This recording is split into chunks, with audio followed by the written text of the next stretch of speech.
دووبارە سڵاتان لێ بیازان دیارە بابەتی جەژن یەکێکە لە بۆنە ئاینیەکان و لەگەڵیشە بۆنەیەکی کۆمەڵایەتی و کۆمەلگای کوردەواری لەبەرەوەی هەم کۆمەلگایەکی مسلمانە کۆمەلگایەکی زۆر کۆمەڵایەتی و بۆنە ئاینیەکان زۆر لە بۆنە کۆمەڵایەتیەکان ڕەنگەدەنەوە تێکەڵەیەکی جوان لە نێوان بۆنە ئاینی بۆنە کۆمەڵایەتیەکان دروست بووە. ئەم بۆنانەش لە مێژوودا کاریگەریەکی ڕاستەخۆیان هەبووە لەسەر خامەی ڕەنگینی ئەدیبان و شاعیران و عاریفان لە مێژووی ئەدەبیاتی کلاسیکی کوردی و نووسەرانی ئەمڕۆشەوە بۆ قسە و گفتوگۆکردن دەربارەی جەژن و ڕەنگدانەوەی لە نێو ئەدەبیاتی کوردی میوانداری زۆر بەڕێز مامۆستا تۆفیق کەریم نووسەرمان کردووە لە هەڵەبجەوە لەگەڵمانە. مامۆستا سڵاوی خوای گەورەت لێبێ و جەژنت پیرۆز بێ و تاعات و عیبادەتیشت ئینشەڵڵا قبوڵ بێت. مامۆستا سڵاو لێبێ و جەژن پیرۆز بێ و هەر لە جەژن خۆشیاویت. سڵاو ڕێزم بۆ هەردوولاتان و هەموو بینەران و بیسەرانی پەیام خی گەورە و موفقتان کە یاخوا مامۆستا شواندا دەهۆنیا جەژنتان پیرۆز بێ خی گەورە مبارەکی کا و خی گەورە یارمەتیمامدا بەرنمەیەکی خۆش و جەژنێکی پڕ لە خۆشی بەسەر بەرین. زۆر سپاس. سپاس دەکەین مامۆستاگیان. مامۆستا تۆفیقگەلەوە دەست پێ بکەم دیارە جەژن جەژنی ڕەمەزان ئێستا کە ئێمە تێداین هەم بۆنەیەکی ئاینیە لەگەڵیشا دەبێتە بۆنەیەکی کۆمەڵایەتی لەبەرەوەی کۆمەلگای ئەمە تۆزێک بۆنە ئاینیەکان بە دیاریکایی بۆنە ئاینی ئیسلامیەکان زۆر بە گەرم و گوڕێکی باشە وەرەگرین. ئەمە بۆ چییە یاخود چۆنە لەبەر چییە بەم شێوەیە یاخود هەمانە ڕەنگدانەوە و کاریگەری جەژن و وەروە بۆنەی جەژن لە نێو تێکست و دەقە ئەدەبیەکانی نێو ئەدەبیاتی کوردی؟ بەڵێ سپاس مامۆستا شوان. بێگومان دابوونەریت لە خۆیەوە پیا نابێت. دابوونەریت ئەبێت کۆمەڵە دەق هەبێت پێشتر یا کۆمەڵێ شت هەبوو بێت تا وردە وردە ئەو خەڵکە لەسەری ڕایەن و بە درێژایی مێژوو فترەیەکی زۆری پێچێت تا ئەبێتە دابوونەریتێک ئیتر خەڵکەکە لەسەری دەقەی گرێ. ئێمە وەکو کورد بێگومان لە پێشی ئیسلامیشا کۆمەڵە دابوونەریتمان هەبووە، دینی جیاواز هەبووە لە کوردستانە، کەلتوری جیاواز هەبووە، بەڵام هاتنی ئاینی ئیسلام بە درێژایی 1400 ساڵ ئەوەندە کاریگەری هەبووە لەسەر کۆمەڵگەی کوردی وردە وردە دابوونەریتەکانی دیکەی کاڵ کردوێتەوە. زۆربەی هەرە زۆریانی هەر سڕیوەتەوە بەبێ ئەوەی هیچ زەخت و زۆرێک بکات و ئەو مەراسیمە ئاینیانە کە هەیە ئەو بۆنە ئاینیانە کە هەیە لە پێشەوە وەکو قەزەیەکی دینی هاتوۆتە پێشەوە، بەڵام خەڵکەکە ئەوەنە لەسەری ڕاهاتوون و دووبارەیان کردوێتەوە لە ناوخۆیانە بووە بە کەلتور و بووە بە دابوونەریتێک کاوەکو بە هەمیشەیی پشت بە پشت هاتووە. بنمونە ئەو دوو جەژنەی ئێمە جەژنی قوربان و جەژنی ڕەمەزان کە ئێستا ئێمە لە جەژنی ڕەمەزانین. دابوونەریتی جەژنی ڕەمەزان ئەگەر سێ بکەیت لە کوردەواریا چۆن بووە لە ئیسلامیشە هەمان شێوەیە. یعنی سەرجەم ئەو فەرمودانەی باسی جەژنەکەن جەژنی ڕەمەزان و پیرۆزی جەژنی ڕەمەزان و بە گەورەگرتنی و ئەوانە ئەبینی لەگەڵ کەلتوری کوردەواریەوە هات یەکەڵ بووە نازانی کامیان لە کامیانەوە وەری گرتووە کە بێگومان ئەگەر ئێمە بۆ دەق بگەڕێنەوە میلەتەکە لە دین دەقەکەی وەرگرتووە واتە کەلتورەکەی وەرگرتووە. ئەگینا ئەم دابوونەریتە پێشتر نەبووە، نەک لە ناو ئێمە لە ناو عەرەبیشان نەبووە. تانێ پێغەمبەری خوا صلی الله علیه و سلم کە ڕۆیشتە مەدینە دوو ڕۆژیاندا نابوو یاریان تیا کردووانە. پێغەمبەری خوا صلی الله علیه و سلم فەرمووی ئیسلام هاتووە دوو ڕۆژی تری بۆ داناون. خی گەورە گەڕیویتی بە دوو ڕۆژیکە کە بریتێ لە جەژنی ڕەمەزان و جەژنی قوربان کەواتە لە ناو عەرەبەکانە نەبووە، لای ئێمەش هەر نەبووە. ڕەنگ بە جەژن و بۆنە و مناسبەی دیکە هەبووە چونکە هەموو میلەتێک کۆمەڵە دابوونەریتی خۆی هەیە. سەبارەت بە ئەوەی لای وڵاتی ئەمە چۆن چووە بەڕێوە و چۆن بووە زۆر جار باس کراوە. لە وڵاتی کوردەواریە هەمیشە پێشی هاتنی جەژن خەڵک خۆی ئامادە کردووە، جلی تازەی کڕیوە بۆ مناڵەکانی بۆ خۆی چووەتە لای سەرتاش سەری تاشیوە ڕیشی ڕێک کردووە، لە پاشانە چێشت و کەلوپەلی چێشتی تازەی حازر کردووە لە کشمیش و چەرەس و ئەو جۆرەشتانە. والحاصل هەتاوەکو تقریبا 34 ڕۆژە پێشی ڕەمەزان لە کوردەواریە هاتوون ئەو شتانیان سەرجەم حازر کردووە بۆ ئەوەی بەخۆشیوە کە ڕۆنە ناوی جەژن بۆ پەڕیامەدەکاریوە بڕۆنە ناو جەژن. لە پاشایشا ئەگەر تۆزێ بە کورتی باسی کەین جەژن لە وڵاتی ئەمە ئەمە ئێستا هەیە تقریبا لە کوردەواریە بە ئەنازەیەک لەمە ئێستەوە نزیک بووە. یعنی ڕەنگ بێ هەندێکی نەما بێ بۆ نمونە یەکێک لەو شتانە کە هەبووە ئەوەی حیوانی هەبووە زۆر جار هاتوون لای مزگەوتە کۆمەڵی حیوانیان سەر بڕیوە لە پاشانە هاتوون دابەشیان کردو بەسەر ماڵانە پێشی نوێژی جەژن واتە پێشی هەر لە ئێوارەی جەژنە بۆچی بۆەوەی ئەو ماڵە هەژار و فەقیرانەی کە هەیە بڵێن ئەوانیش بەخۆشی جەژن بکەن و بە بێگۆژ نەبن چونکو جاران وەزعوان نەبوو خەڵکێکی زۆر هەبوو نەیتوانیوە شتێکی خۆش لێ بنیە بە تایبەتی مەسەلەی گۆشت و برنج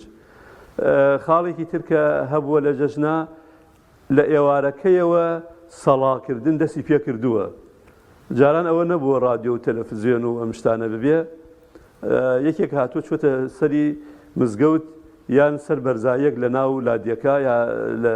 شوێنێکی بەرزە هاتووە و کۆمەڵە سەڵای کردووە سەڵاکانیش تەنها بریتی بووە لە سەڵاودان لە سەر پێغەمبەری خوا صلی الله علیه و سلم و کۆمەڵی ئەڵڵاهو ئەکبەرکردن و کۆمەڵە تەواشیحی دینی بۆەوەی بە خەڵکەکە بڵێ بەیانی ڕۆژێکی ترە چونکو مانگیەکە ئەو خەڵکەوان بە ڕۆژوو مانون تینون برسین ئیتر وەختی خۆیەتی حەقی خۆیەتی کەواوەکو احتیفالێ بگێڕن بە بۆنەی تەواوکردنی ئەو مەراسیمەوە لە پاشانە هەر لە وڵاتی ئێمە خەڵکەکە زۆر زوو ڕۆیشتوو بۆ مزگەوت لە دوای نوێژی بەیانیوە نەخەوتووە زۆربەیانیان شەو یا دوای نوێژی بەیانی خۆیان شۆردووە جوانترین جلیان لەبەر کردووە کە هەیان بووە لە پاش ئەوە کە ڕۆیشتون بۆ مزگەوت مامۆسا دوای وتار و نوێژکردن لە پێش و نوێژی کردووە پاشان وتاری داوە ئیتر مامۆسا دوای سەڵاوەتێکی داوە یان یەکێک لە نوێژخوێنان سەڵاوەتێکی داوە ئەو خەڵکە هەمووی بەجاری هاتوون باوەشیان کردو بە یەکا و ئەم لاولای یەکیان ماچ کردووە زۆر جار ڕێکەوتووە لەو جۆرە مەراسیمانە کە دوو کەس دەنگیان نەبووە بە یەکەوە عاجزی بووە لە بینی خەڵکە ناکۆکی هەبووە یەک کەس نەبووە خۆی ببوێرێ مادەم ڕۆژی جەژنە ئەسڵەن پەلەپەلیان کردووە پێشبڕکیان کردووە بۆەوەی بڵێن تەرەفی ناکۆک هەوڵی داوە ئەم لە پێشوە دەست پێشخەرێکە بکە بەهۆی چیەوە بەهۆی ئەو هەموو تەشجیعات و هاندانەی مامۆسا ئاینیەکەوە کەواوەکو ئەگەر ئەمڕۆ خەڵک ئاش بێت و ئەجرەکەی وایە پاداشتەکەی وایە لێبوردەیی ئەوەنە گەورەیە سنفراوانی ئەوەنە مهمە لە پاشانە جاران وەها نەبووە خواردن بەم شێوەیە کەس لە ماڵی خۆیان بەڵکو بەعەکسێکی هاواری کردووە لە دوای دەست گردن ئازادی و دەست لە ملانکردن هاواری کردووە ڕەحمەتان لێبێ چێشت بێن بۆ مزگەوت ئیتر هەر کەسێ لە ماڵەکەی خۆیەوە ڕۆیشتووە قاپێ دوو قاپ چێشتی هێناوە بە تێکەڵ و پێکەڵی ئەوەی گۆشتی بۆ گۆشتی هێناوە ئەوەی برنجی بووە ئەوەی قەیسی بووە ئەوەی هەر کەسێ لە نۆک و نیسک و ماش و باقی خواردنە کوردوارەکان هێناوێنە لێ خواردویانە بەبێ ئەوەی ئەگەر مەسەلە هەژارێک کەسێ نەیبوو بێ وەها دابەشیان کردووە کە کەس هەست بە کەم و کورتی و هەست بە نوقسانی نەکا لە پاشانە کە تەواو بوون ئەمان هەر کەسێ چوون بۆ ماڵی خۆی ئەم چێشتەکە مجێوری مزگەوتەکە هاتووە هەمووی کۆ کردوتوە لە دووسێ منجەڵی زۆر گەورا و مناڵانی خستە شوێنی خۆی ئیتر مناڵێکی زۆر بەدوایە ڕۆیشتون و هەم وەکو خۆشی دەربڕینی و هەم وەکو خواردنی ئەو چێشتە تێکەڵ و پێکەڵە بۆی ناوێ ناوە چێشتی مجێور ئەوەیشی ماوەتەوە لە نان و چێشت و ئەمانە مجێورەکە بدوێتی بۆ ماڵی خۆیان بۆ بەژەمی چەند ڕۆژێکیان ئەمە بە کورتی دابوونەریتی کوردەواریە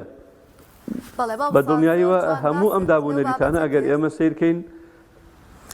زۆر جوان باست لەو بابەتە کرد کە جەژن لەناو کوردەواریە چۆن بووە بەڵام حەزەکەم بێ بەسەر بابەتی ئەدەبیاتەکە ئێمە ومانەزانین ئەدەبیاتی کوردی ئەدەبیاتێکی زۆر دەوڵەمەنە حەزەکەم بزانم چۆن باس لە جەژن کراوە لەناو شعری شاعران و لەناو ئەدەبیاتی کوردیە و ئەو شاعرانە کێ بوون کە لەو بوارەیە زیاتر شعریان هەبووە و نمونەیەکیشمان لێرە هەر بۆ بڵێ زۆر زۆر خۆشحاڵە بی زۆر سپاس وڵاتەنها یەک قسە مابوو لەسەر ئەوەی پێشوو کە ئارسان بکەم سەرجەم ئەو دابوونەریتانەی کە باسم کردن هەر هەموویان ئێستا کاتی ئەوە نیە بەس هەر هەمویان دەخێکی لەسەرە یعنی هیچ شتێک لەوانە بەبێت دەق نەکراوە بەڵام وەکو ئەڵێن کوردێنراون یعنی بە تاموبۆی کوردیوە حسابی ئەم خاکە و ئەم خەڵکە و ئەوە کراوە بەو شێوەیە بەڕێوە چووە سەبارەت بە ئەدەبیاتی ئێمە ئەوەی من ئاگادار بم تەسەور ناکەم لەش بەتایبەتی باس لە شاعیرە کلاسیکانەکەم شاعیرێکمان هەبێ شعرێکی نەنووسی بێ سەبارەت بە ڕەمەزان و بەرامبەر بە جەژن و بەرامبەر بە تەوان جەژنی قوربان و جەژنی ڕەمەزانیش لە هەردووکیانە جا هەیانە خەیاڵی زۆر خۆشی بەکار هێناوە زۆر بە خۆشی ینی دەریبڕیوە هەیشیانە مەسە لە جۆرێ لە یاری کردووە بە وشەکان یەکێک لەو شاعرانەی ئەوەی من ئێستا بیرم ما بێت هەرچەنە بە منیان وت بابەتی دابوونەریتەکە زیاتر ئامادەکە بەڵام مەولەوی شاعیر لە چەندین بۆنا لە چەندین شوێنە باز لە جەژنی قوربانەکات و باز لە جەژنی ڕەمەزانەکات لە جەژنی ڕەمەزانە باسی مەلولی خۆیەکات من ێستا دەقی شعرەکەم لە بەنی بەس باسی مەلولی خۆیەکات کە ساڵەهای ساڵ خزمەتی کردووە بەڵام کەسێکی تر بەرهەمی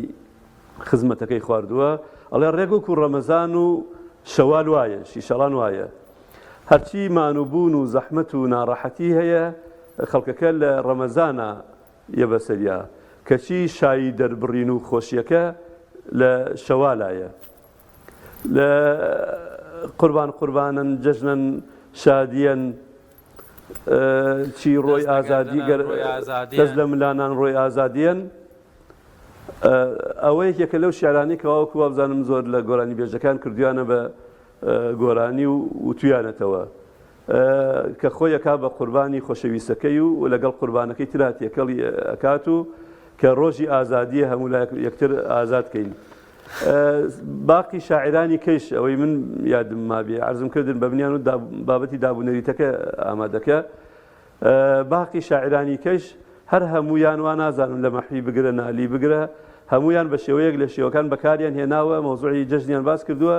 هەمووشیان جۆرێ لە هونەرکاریان بەکاری هێناوە واتە تەنها نەیانتووە ئەمە جەژنی ڕەمەزانە و پیرۆز بێ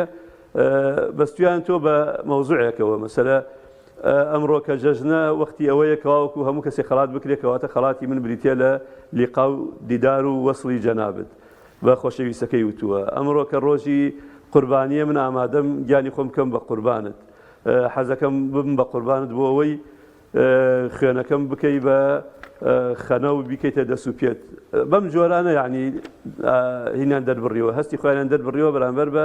هەردوو جەژنی قوربان و ڕەمەزان ئەخوا دەست خۆش بێ هاوسا تۆفیق جا تۆ بابەتەکەت باس کرد بامێژە دیێڕەکەی مەولەویت بۆ بخێنەوە جاترشینەوە لەسەر بابەتی ڕەسەنایەتی و کۆمەڵی کللتوری جوانی نێو و دابوونەریتی کۆمەلگای کوردەواری کە ڕەمەزان تڵۆ سوبحی شادیشەن شەوال شامی شوم نامرادیشەن جا جوانە وێنە زەینی مەولەوی کردوێتی شتێکی جوان و شیکردنەوەکەی بە ڕێزی شە جوان بوو کەواتە ماوەسا تۆفیق توانین بڵین جەژن بۆنە ئاینیەکان بە گشتی بەتایبەت قوربان و ڕەمەزانیان هەر جەژن خۆی دیار ئێمە وەکو مسلمانە لەو دوو جەژنەمانەیەوە گەر بێت و کۆمەڵێک بابەتی کۆمەڵایەتی و یان ئەمانەشی تێکەڵکەین وەکو جەژنێک مامەڵیان لەگەڵ بکەین ئەتوانین بڵێن ئەمەندە ڕۆڵیان هەیە بتوانن نەریتێکی نوێ بێنە ناو نەریتەکانمانەوە یان بەمانایەکی تر گۆڕانکاری لە شکڵی ژیانمان بکەن ئەگەر بۆ یەک ڕۆژیش بێ وەکو باست کرد هیچ نەریتێک ڕاستەخۆ نایە کۆمەڵێک دەق مێژوو کۆمەڵێکی هەیە بۆی ڕێچکە بگرێ توانین بڵێن جەژن ئەوەندە کاریگەری کردووە کۆمەڵێک نەریتمان هەبێت لە کۆمەلگای کوردەواری ئەوە جەژنە هێناوێتی جەژنەوای کردو ئەم نەریتانە هەبن بەڵێ بە دڵنیاییوە مامۆستا شوان جەژن و سەرجەم بۆنە ئاینیەکان ئەگەر لیان گەڕێن بە حاڵەتی سروشتی خۆیانە بڕۆن بە دڵنیاییەوە گۆڕانکاری گەورە دروستەکەن لە کۆمەلگەی ئێمە وەکو قەزەیەکی دینی تەنها دوو ڕۆژمان هەیە پێوترێ ڕەمەزان و قوربان ئەم دوو جەژنەمان هەیە بەڵام لە حەقیقەتە حەدیثیشمان هەیە کە جومعە جەژنی موسڵمانانە یعنی کۆمەڵی ئادابی ئەبینین کۆمەڵی ئادابی جەژن هەیە لە جومعەکانی شا دووبارە کراوەتەوە وەکو خۆبۆن خۆشکردن جلی تازە لەبەرکردن زوو ڕۆیشتن بۆ مزگەوت یعنی کۆمەڵێشتی دیکەی تایە جەژن ئەیەوێت یعنی ئەگەر بە کورتی عەرزت کەم جەژن ئەیەوێت بڵێ لە دوای مانوبوون و زەحمەت و ئەوانە وەختی خۆشی دەربڕینە جەژن ئەیەوێت ڕۆژێکی تازە پیشانی ئەو خەڵکە بدات یعنی بە پێی فەرمودەکەی پیاغەمبەری خوا صلی الله علیه و سلم جەژن بریتیە لە خۆشی دەربڕین تۆ تەسەور کە مەوزوعێکی خلافی زۆر هەیە لەسەر گۆرانی وتن و هونەر و قەزەی هونەری لە ڕووی شەریعەتەوە بەڵام هیچ شتێک لە عولەما خلافی لەوە نییە لە ڕۆژی جەژنە گۆرانی وترا و خۆشی دەربڕیوە ئەوانە عایشە فەرمێ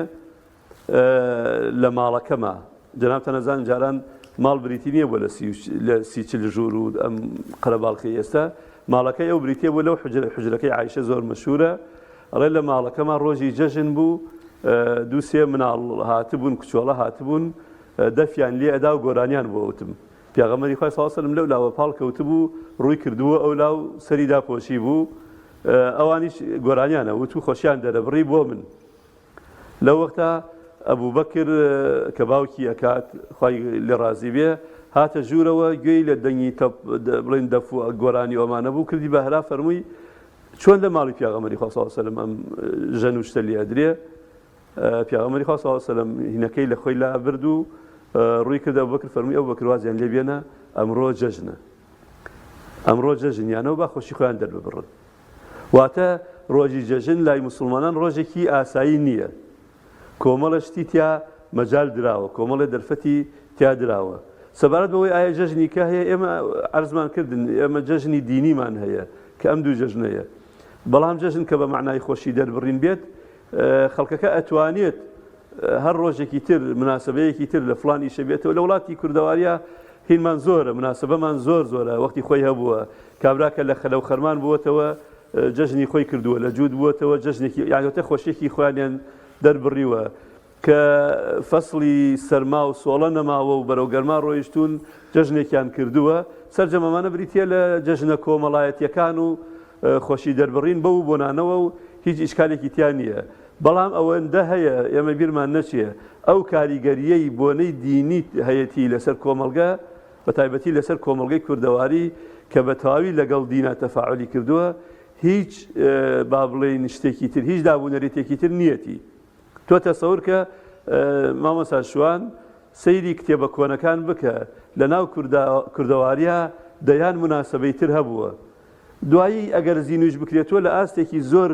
زۆر کەما بووە لە ئاستی کەما بەمانە لە ناوچەیەکی تایبەتە لەو خەڵکی تایبەتە بووە ئەمەی پێڵێن خۆشەویستی و ئەوەی پێڵێن شەوی یەڵدا و ئەوەی پێڵێن نحنی ئەم هینانە هەبوون ڕەنگ بە ڕۆژێ لە ڕۆژان کۆمەڵە ڕیشەی هەبووە چونکە ئەم شتانە هەر لە خۆیەوە دروست نابێ ڕیشەیەکی هەبووە بەڵام مادەم دەخێکی دینی لەسەر نییە ببینە ئەو شتانە ئەگەر ئیعلام و ڕیکلامی بۆ نەکات و هەرای بۆ دروست نەبێت خەڵکە هەر لە بیرێکێتەوە حتا ئەو خەڵکەیش کە ئەی کات وەکو ئەوێت هینێک بکات ینی هەر بڵێ ئەم مەوزوعە هەر ماوە ئەگینا وەکو حەقیقەت هەموو خەڵکە کۆکەی تۆ چەند کەسێکە میشەکە ڕەنگ بێ لە دەیان کەس تێ نەپەڕێ بەڵام ئەبینی جەژنی قوربان و جەژنی ڕەمەزان لەبەرەوە پشت ئەستورن بە کۆمەڵێ دەقی دینی ساڵ لە دوای ساڵ گورترە بێت ئێستا کە کاتی تەکنۆلۆژیە سەردەمی تەکنۆلۆژیا و سەردەمی پێشکەوتن و ئینتەرنێت و ئەم کەناڵە ئیعلامیانەیە لەگەڵ ئەو هەمووە ئەوای ڕۆژی جەژن خەڵک زۆر دەرنەچوایە لەگەڵ ئەوە هەموو خەڵک ئەو نەخۆشی دەرنەبڕایە بەڵام هێشتا ئەبینی ڕۆژ جەژنیەتە دەر لەگەڵ ئەوەی ڕەنگ بێ هەندێ با بڵێن سارد و سڕی ڕوویدا بێت وەکو جاران هاتوو چۆن نەما بێت ئێستا بە تەلەفۆن و بە مۆبایل و بە چوزانم کەناڵەکانی دیکە هەندێک پەیوەندی دروست بێ بەڵام هێشتا وەکو هاتوو چۆ بە تایبەتی ناو خزمە نزیکانە هەرماوە و بە دڵنیاییشەوە هەرمێنیە سەبەبەکەی چییە؟ سەبەبەکەی ڕیشە دینیەکەیەتی چونکو کابرا بیزداد باز لە نوێژەکە ئەەکەین یعنی ڕێ ئەکەوێت کابرا لە ماوەی ساڵەکە ناچێتە مزگەوت بەڵام ئیلا لە جەژن ناچێتە مزگەوت لە کاتێکا کە ئەم نوێژی جەژنە فەرز نییە بەمانە بەڵام پێی ناخۆشە بەشداری مسلمانان نەکات لەبەرەوە هەر شتێک هەر کەلتورێک هەر دابوونەریتێک پشت ئەستور بێ بە دەخێکی ئاینی بە دڵنیاییوە نەمری پێدا گەورەبوونی پێدا ئەی هێڵێتەوە بۆ هەمیشەیی وە فراوانتریشە بێت مەترسی نییە لەسەرەوەی جەژنی قوربان و جەژنی ڕەمەزان کەم بێتەوە چونکو کابرا بە عیبادەت سەیریەکات بەڵام ئەبینی مەترسی هەیە لەسەر بۆنەکانی دیکە و زۆریشیان هەر نەماون بەڕاستی زۆر باشە مامۆستا ئێمە دەرفەتمان نەما زۆر بە کورتی لە کۆتاییە پێمان بڵێ کە ئێمە چۆن ئەم دابوونەریتە جوانانەی کە هەر لە کۆنی کوردەواریەوە هەبوو بە زیندوێتی بێڵینەوە و چێژێک بینەوە بە جژنەکانی خۆمان ئێمە زەرورە مرونەتێکمان هەبێت وە مۆزوعی گرنگیدان و چێژوەرگرتن لە جەژن مرونەت چییە یعنی هەموو شوێنێک هەموو میلەتێک هەموو ناوچەیەک هەموو وڵاتێک کۆمەڵی دابوونەریتی خۆی هەیە ئەم دابوونەریتانە ئەبێت مادەم سنووری شەرع نەبەزێنێت نەبین بە وەکۆڵە دوژمنی هەرچی دابوونەریت هەیە یعنی بۆ نمونە لە وڵاتی ئێمە دابوونەری دوایە هاتوچۆیەکی زۆر بکرێ و خەڵک ئاشت بکرێتەوە و مناڵان جیاوە یاری بکەن و ئەمانە مادەم ئەگەر ئەمە دەقیشی لەسەر نەبێت مادەم هیچ بڵین هاودژێکی نییە لەگەڵ دەقێکی شەرعیە مەجای ئەو بدەین لە کوردەواریە وەهایە ڕەنگ بێ لە وڵاتێکی کە بەو شێوە نەبێ بە نمونە لە منتیقە عەرەبیەکانە لەبەرەوە منتیقەیەکی سەحرانشینە و هیچ جوانێکی تیانە ڕنگ بێ بە پەلە هەر ئەفریای ئەوە ئەکەون جەژنەکە بکەن و یەکسەر بچین بۆ وڵاتێکی تر بچین بۆ شوێنێکی تر شای خۆیان دەربڕن لەو دەرودەشتا هیچ شوێنێکی وایە نییە بە نسبەت خۆیانەوە کەواتەوەی ئێمە جیایەوەی ئەوان جیایە ئەگەر ئێمە توانیمان تەنها بە کورتی عەرزان بکەم زۆر زەرورە ئێمە دەقەکان لەگەڵ دابوونەریتەکانە چۆن بە یەکەوە ئەگونجێنین و فراوانیەک بدەین بە هەردوو لایەن بۆ ئەوەی بەتابەت ئێمە خۆشی دەربڕینە بە دوای ئەوان نەگەڕین چۆن ئەم شتانە حرام کەین و وەکو چۆن بە دوای ئەوان نەگەڕین چۆن شتەکان بە زۆر مل بپێچینەوە و حرامەکان حەڵاڵکەین جۆرێ لە مرونەتمان هەبێت بێگومان جەژنەکەمان خۆشتر ئەبێت و پێویستمان بە هۆشیارکردنەوەی هاوڵاتیانە لەسەر ئەوەی ئەم دابوونەریتانە وەکو چۆن دابوونەریتێکی ئاینیە هەروەها کۆمەڵایەتیە ئێمە بە بێ ئاین زۆربەی زۆری دابوونەریتەکانمان بنەمایەکی نامێنێ وردە وردە لە ناوەچیە بەڵێ زۆر سپاس بۆ بەڕێز مامۆستا تۆفیق کەریم نووسەر و لێکۆڵەر لەم تۆرەیە لەگەڵمان بووی دووبارە جەژنت پیرۆزبێ و تاعات و عیبادەتت قبوڵ بێ سپاس بۆ کاتەی بە ئێمە بەخشی